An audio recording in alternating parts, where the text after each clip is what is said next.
All right, so I did a how to do a dip tutorial yesterday, and I made some mistakes in that video. So I'm making a part two to that to correct some of the misinformation and mistakes that I made. So I got this comment and I got this one. This one's very true because dips, it's not that complicated, but it's more complex than all the other exercises. It's not as straightforward. But I think like the issue comes in that is if we gotta make sure to not overcomplicate it more than what it already is.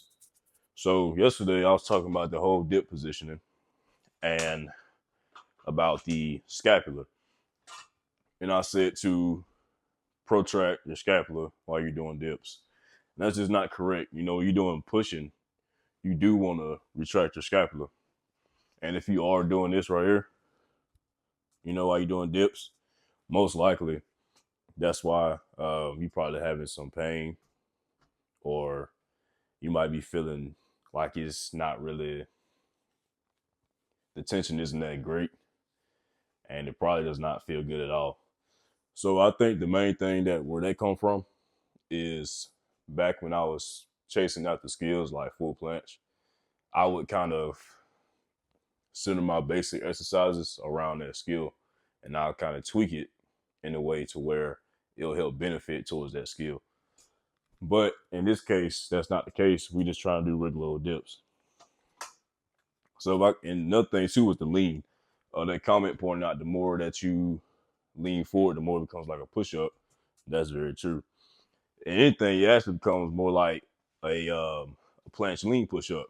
So yeah, that's why I say, man, that it was, I was doing all that according to me trying to unlock a skill. But, you know, and plus, you know, other people teaching that way too. And just kind of not sticking to what I know is truly right in the back of my mind. So yeah, I'm gonna show you the right way today. So when it comes down to doing the dip, of course, you don't have to lean forward manually. I'll say that. You don't have to manually lean forward. Like you don't have to initiate a lean because a lean is already in there. Like a little. Let me show you. So we go up do a dip, right? This is the grip. This is the correct position for a dip. As you can see, my body is like naturally like it does it on its own when I go into to do a dip. So when I do like this, my body is already in a dip position. I don't have to lean forward anymore. This right here is good enough. And then boom, you know? Now, of course, you do want to make sure you're not shrugging your shoulders and, you know, you like in this position, like we are, you know, trying to do like that, but you don't have to manually lean forward. All you need to do is get into the dip position. So you take your hands, place them evenly at shoulder width, and you just come up and boom, this all you need. At your scapula, let me turn around so you can see. You can see a night and day difference of the scapula. Like, okay, if I try to keep my back around it, you see how it looks like it's uncomfortable, it looks like I'm struggling. And it actually hurts. It's putting more unnecessary strain on my shoulders. Versus if I do a retracted scapula,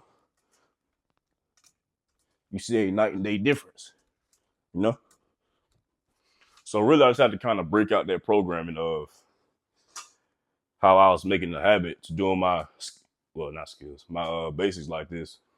Because I'm no longer chasing out the skills at the moment. So I don't have to do my basics like that. So this is the correct way to do a dip. Don't do it the way that I told you yesterday. And yeah.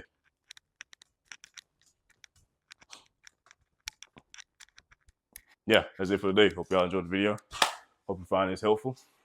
And yeah, get you the next one.